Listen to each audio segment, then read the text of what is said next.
I thought I'd found my soulmate in Emily, the girl whose laugh lit up my world at a Chicago rooftop party 6 years ago. At 28, I was ready to build a life with her. Our love felt unbreakable as we planned our dream wedding by Lake Michigan. But one afternoon, a glittery package at our doorstep shattered everything. A flash drive inside held a video that clawed at my heart. Emily, my fiancée, wild and unfaithful, leading 3 strangers into a hotel room at her bachelorette party, egged on by her friend Sarah's wicked cheers. The betrayal burned, but what came next was even darker. I vanished without a word, leaving behind our apartment and our future.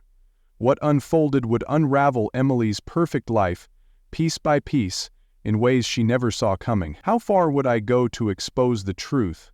And could I ever heal from a love that turned to ashes? 6 years ago, I was just another 22-year-old guy, sipping a beer at a friend's summer bash on a Chicago rooftop, the city skyline sparkling under the July stars.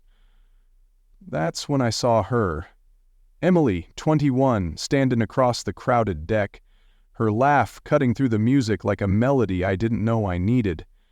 She was radiant, with dark curls bouncing as she tossed her head back, her energy pulling everyone into her orbit. I wasn't the type to make bold moves, but something about her made me cross the room. We ended up talking until 2 a.m., sprawled on lounge chairs, swapping stories about our favorite bands, her obsessed with indie rock, me stuck on classic vinyl, and our wildest dreams, like backpacking through Italy or opening a little coffee shop someday. Her eyes sparkled when she talked, and I was hooked. By the end of the night, I had her number, and a few weeks later, we were inseparable. Emily was a whirlwind, always chasing the next adventure, while I was the steady one, happy to plan our weekends or cook dinner after her late nights out. We balanced each other, or so I thought. She loved the energy of a crowded bar, the pulse of a dance floor, while I preferred quiet evenings with a movie and her head on my shoulder. But her zest for life was what drew me in, and I figured our differences made us stronger. 2 years into dating, we took a leap and moved into a sleek downtown apartment, a cozy space with a view of the Chicago River. I'd come home from my accounting job to find her blasting music, dancing around in one of my old t-shirts, and it felt like home. Sure, there were moments that gave me pause, like how she'd sometimes stumble in at 3 a.m. after a night out with her best friend Sarah, giggling about some wild escapade. But I brushed it off. Emily was just being Emily, I told myself. She was fun, free-spirited, and mine. Sarah, though, was a different story. She'd been Emily's ride or die since their college days at Northwestern, always draped in loud outfits and louder opinions. To me, she was chaos personified, constantly pushing Emily to live a little, even when we had plans. I remember one night when Emily canceled our dinner date to hit a club with Sarah, texting me at midnight with a slurred, "Sorry babe, lost track of time." Sarah's voice in the background shouting, "Jake, don't be a buzzkill," grated on me. But Emily adored her, calling her the life of the party, so I tolerated her. Looking back, I should have seen the red flags. Sarah's influence wasn't just fun, it was reckless. But love makes you blind, doesn't it? I thought Emily's wild side was just a phase, something she'd outgrow as we built our life together. Last summer, I knew it was time to take the next step. I planned everything, down to the last detail, a sunset picnic by Lake Michigan, her favorite spot. I was nervous as hell, my palms sweaty as I hid the ring in my jacket pocket. When I got down on one knee, the waves lapping softly behind us, Emily's eyes widened, then filled with tears. "Yes, Jake. Yes," she cried, throwing her arms around me. That moment felt like the peak of everything we'd built. 6 years of love, fights, laughter, and dreams. We dove into wedding planning with a kind of giddy excitement, spending weekends touring rustic barns and chic lofts for the venue, sampling chocolate ganache and vanilla buttercream cakes, and playfully arguing over whether to have an open bar or a signature cocktail. I wanted classic, she wanted extravagant. Typical us. We settled on a charming vineyard just outside the city, set for next spring, and I could already picture her walking down the aisle, her smile brighter than the sun. But even in those happy months, there were cracks I didn't want to see. Emily's nights out with Sarah got more frequent, her phone buzzing with texts I never thought to check. She'd come home tipsy, raving about how Sarah had planned the best bachelorette party ever for her, dropping hints about a wild weekend in Vegas. I didn't love the idea.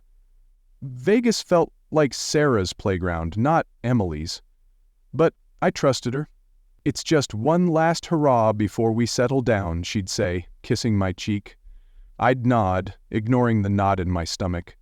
After all, Emily was my forever person, the one who'd fall asleep on my chest during rom-com marathons, whispering about the kids we'd have someday.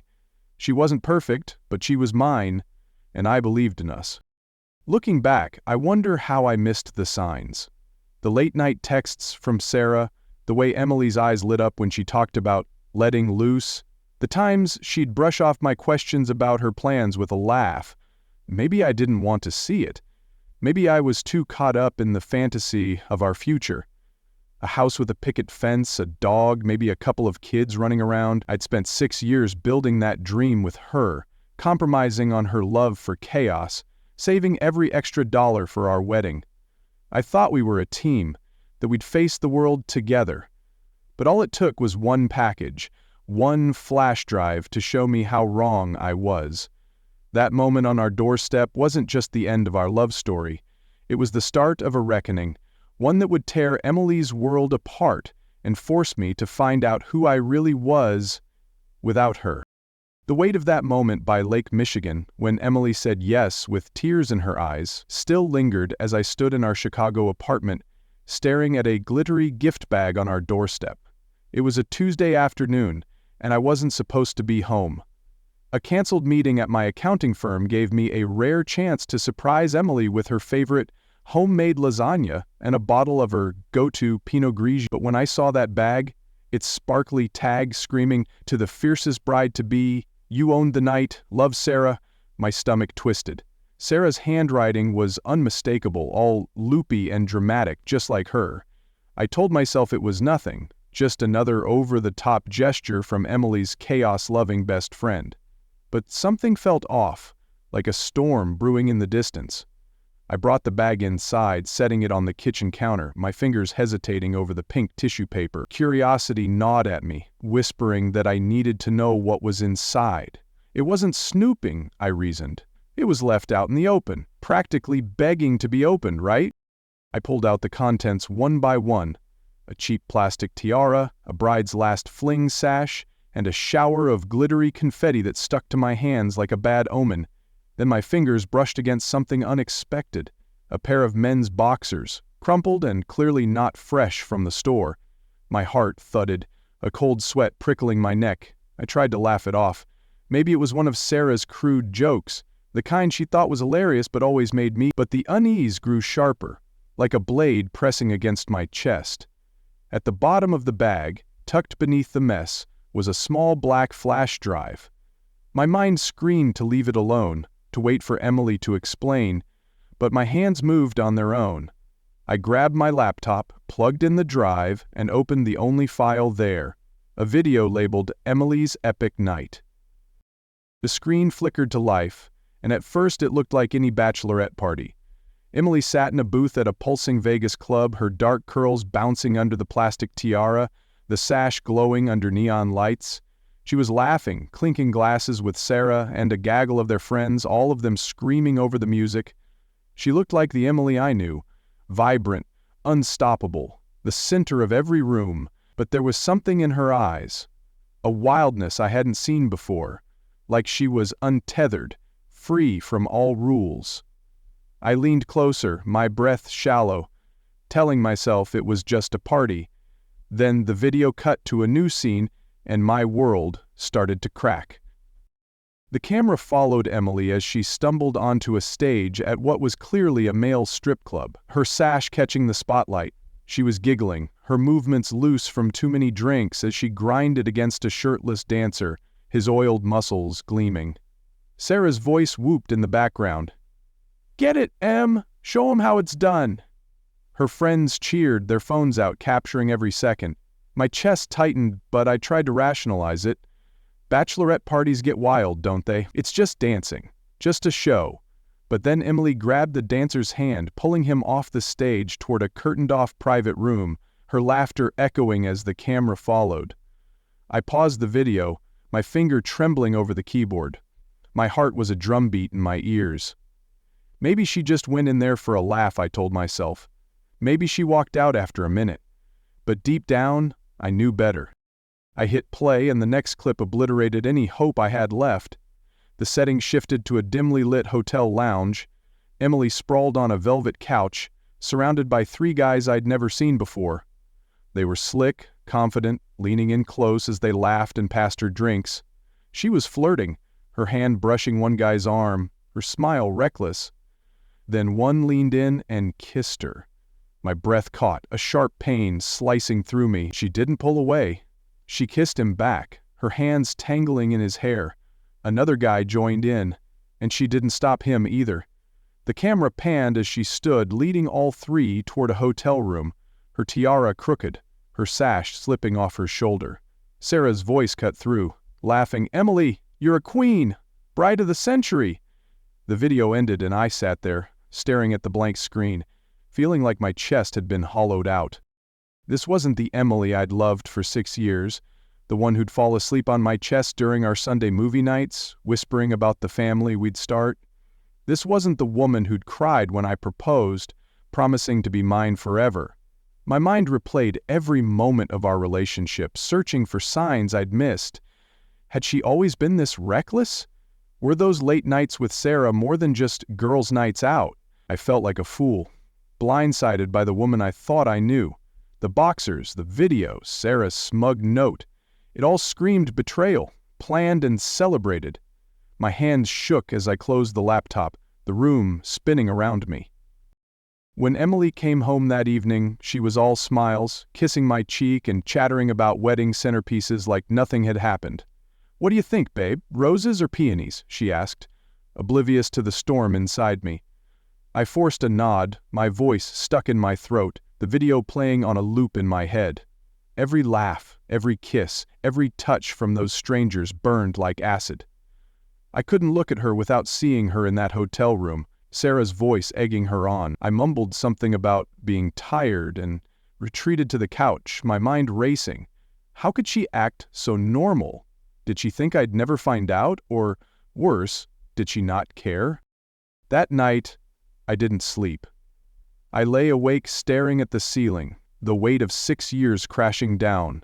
Every memory, our first date, our road trips, the way she'd hum off-key in the shower, felt tainted now. I wanted to scream, to shake her awake and demand answers, but what good would it do?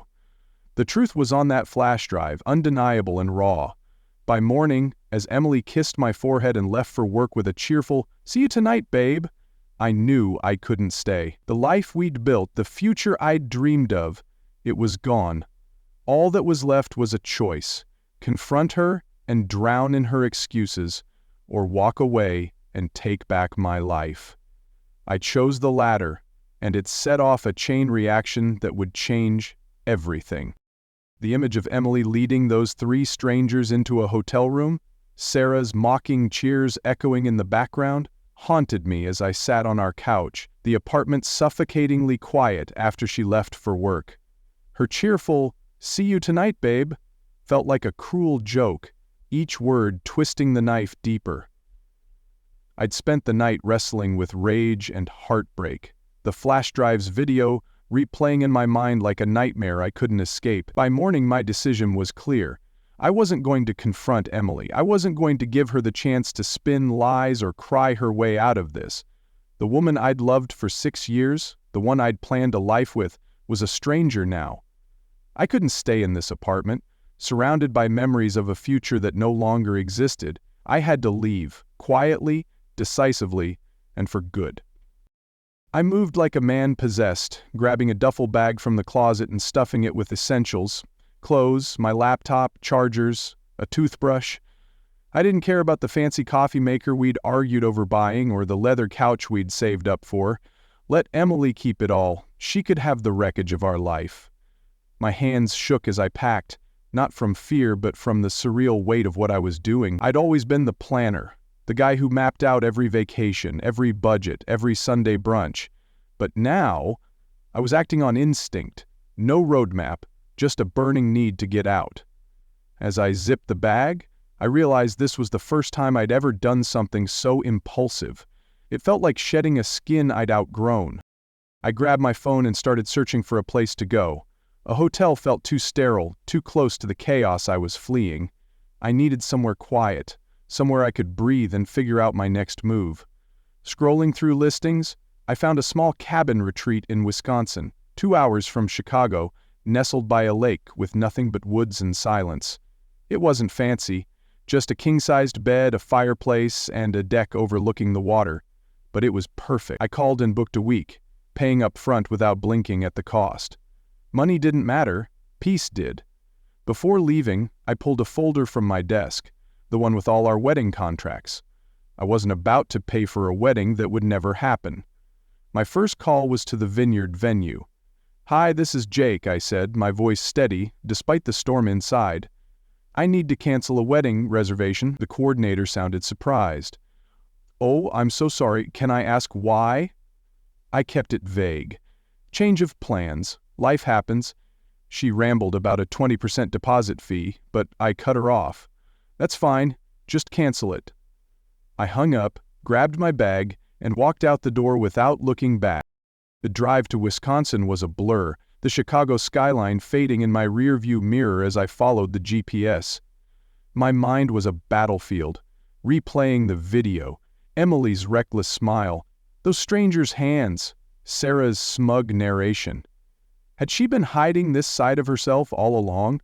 Were those late nights with Sarah more than just harmless fun? I stopped at a gas station halfway, grabbing a bottle of water and some chips, my phone buzzing relentlessly in my pocket. Emily's name flashed across the screen, calls, texts, one after another. "Jake, where are you? This isn't funny." Then, "Are you okay? I'm worried." I didn't read the rest. I wasn't ready for her excuses, her tears, or the inevitable, "It didn't mean anything." I switched my phone to silent and kept driving, the road stretching out like a promise of escape. The cabin was everything I'd hoped for. Small, rustic, with a fireplace that crackled softly, and a deck where the lake's gentle ripples whispered calm. I dumped my bag in the corner and collapsed onto the bed, letting out a shaky breath. For the first time all day, I felt the weight of what I'd done. I hadn't just left Emily, I'd walked away from 6 years of my life. From the apartment we'd made a home, from the future I'd bet everything on, but as the silence settled around me, I knew it was the right choice. I couldn't go back. Not to her, not to the lie we'd been living. That night, staring at the fire's glow, my anger shifted from Emily to Sarah. She wasn't just a bystander. She was the ringleader, egging Emily on, filming it like a trophy. That note, "You owned the night," was practically a confession. I'd never trusted Sarah, with her loud sarcasm and constant need to stir up trouble. She'd always pushed Emily to the edge, like the time she'd borrowed her for a weekend in Miami. Leaving me with a vague text about girl time, I decided she needed to face me. Not over the phone. That was too easy. I downloaded a burner number app and texted her. "Hey Sarah, it's Jake. Meet me at the coffee shop on Main Street, noon tomorrow. We need to talk about Emily." She replied in minutes, her panic clear even through text. "Is everything okay? What's this about?" I didn't respond. Let her sweat. The next day I drove back to Chicago, parking a few blocks from the coffee shop to keep my head clear. Sarah strutted in right on time, her leopard print jacket and oversized sunglasses screaming her usual over-the-top vibe. She spotted me, her smirk faltering as I motioned her to sit. "Jake, you scared me with that text. What's going on?" she said, her voice too chipper. I didn't waste time. "Cut the crap, Sarah. I saw the flash drive, the video, everything." Her face froze, then she laughed, nervous and shrill. "Oh, come on, Jake, it was just bachelorette party stuff. You're not seriously mad, are you?" I slid my phone across the table, opened to screenshots of her texts to Emily. "You slayed, girl. No regrets." Her eyes widened, her bravado crumbling. "It was just a fun night," she stammered. "No harm, no foul." "No harm?" I said, my voice low but sharp. "You filmed her cheating on me, Sarah. You cheered her on. What kind of friend does that?" She pushed the phone back, her face red. "Look, I didn't force her. She's a grown woman, she made her choices." I leaned forward, my anger barely contained. "You pushed her, Sarah. You made it a game. And now everyone's going to know what kind of person you are." Her eyes darted around, checking for eavesdroppers. "What's that supposed to mean?" she snapped. I stood, grabbing my phone. "You'll see." I walked out, leaving her to stew in her own mess. As I drove back to the cabin, I felt a spark of control, for the first time since opening that bag. Emily's betrayal was hers, but Sarah wasn't getting a free pass. This was just the beginning. Leaving Sarah rattled in that Chicago coffee shop, I felt a strange mix of relief and fire in my chest. Her panic expression and weak excuses confirmed what I already knew. She wasn't just complicit in Emily's betrayal. She'd orchestrated the chaos, filming it like a twisted victory. As I drove back to the Wisconsin cabin, the lake's calm horizon a stark contrast to the storm inside me, I knew exposing Sarah was only the first step. Emily's world needed to face the truth, starting with the people who'd always propped up her perfect image. My phone buzzed relentlessly. Emily's texts, escalating from confusion to desperation. "Jake, please, where are you? I'm freaking out." Then, "I love you, we can fix this, just talk to me." I ignored them, each message fueling my resolve. She didn't get to play the victim, not after what she'd done. The video, Sarah's taunting voice, those strangers' hands, they burned in my mind, but I wasn't going to let her tears pull me back. It was time for her to face the consequences. Before retreating to the cabin's quiet, I decided to widen the circle. I wasn't being cruel, not exactly, but I couldn't let Emily and Sarah sweep this under the rug. I opened my laptop and drafted an email, attaching the damning video and screenshots of Sarah's texts. I sent it to a handful of our mutual friends, the ones I trusted to spread the word without twisting the story. People needed to know who Emily really was, and Sarah's role in it. I didn't add commentary, just the raw evidence. Let them draw their own conclusions. Back at the cabin, I sat by the fireplace, the crackling logs grounding me as I braced for the fallout. My next move was bigger. Emily's parents, Linda and Tom. They'd always looked at me like I was barely good enough for their daughter, their old-school values dripping with judgment. When we moved in together 3 years ago, Linda's tight-lipped, "It's not proper," and Tom's gruff, "Things were different in my day," made their disapproval clear. Only my proposal had softened them. Linda gushing over bridal showers, Tom offering cash for a house down payment. Now they needed to know their perfect daughter wasn't who they thought. The next morning, I drove back to Chicago, my stomach knotted but my resolve firm. I didn't tell Emily I was going, she'd find out soon enough. When Linda opened the door to their pristine suburban home, her face lit up with relief. "Jake, thank God! Emily's a wreck. What's going on?" Tom looked up from his newspaper in the living room, nodding. "Good to see you, son. Care to explain?" I stepped inside, sitting on their spotless couch, my voice steady despite the weight of what I was about to do. "I'm here to tell you the truth," I said. "You should sit down." Linda's brow furrowed, but she sat clutching her hands. Tom leaned forward, his eyes narrowing. I pulled out my phone, opened the folder with the video, and handed it to Linda. "Watch this." She hesitated, glancing at Tom, then pressed play. Her face crumpled as the video unfolded. Emily's drunken dance with the stripper, her flirtations with the 3 strangers, her leading them into the hotel room. "Oh my God," Linda whispered, her voice breaking. "This can't be real." Tears streamed down her face as she passed the phone to Tom. Tom's jaw clenched as he watched, his knuckles white around the phone. "What the hell is this?" he growled. I kept my tone calm but firm. "That's what Emily did at her bachelorette party. She betrayed me, and Sarah cheered her on, filming it like a trophy." "The wedding's off," Linda sobbed, burying her face in her hands. I can't believe she'd do this. We raised her better. Tom paced, his face red with fury. That damn girl, what was she thinking? I leaned back, letting the truth sink in. She wasn't thinking, and now she's begging me to forgive her. But I'm done. You need to know who she really is. Linda looked up, her eyes pleading. Jake, please. Can't you talk to her? Maybe it was a mistake. Maybe she was pressured. I cut her off. She wasn't pressured. She chose this, and I'm not spending my life wondering if she'll do it again. Tom stopped pacing, pointing at Linda. I told you that Sarah was trouble, always pushing her into nonsense. Linda nodded, wiping her tears. We should have stopped this. We should have said something years ago. I almost laughed at the irony. You think this is about Sarah? Emily's been reckless for years. You just didn't want to see it. I stood ready to leave. I'm sorry to drop this on you, but she's your problem now. She'll come to you for help, and you can decide what to do. Linda grabbed my arm as I headed for the door. Jake, please don't tell anyone else. Think of our family's reputation. I pulled away gently. That's not my concern anymore. As I drove back to the cabin, a strange calm settled over me. For years, Linda and Tom had judged me, their subtle snubs stinging. Now, they knew their daughter was the one who'd fallen short. The fallout hit Emily like a tidal wave. From what I heard through mutual friends, Linda and Tom confronted her that night. Emily tried to deflect, claiming I'd overreacted to a drunken mistake, but they weren't buying it. Their obsession with appearances made her betrayal a personal affront.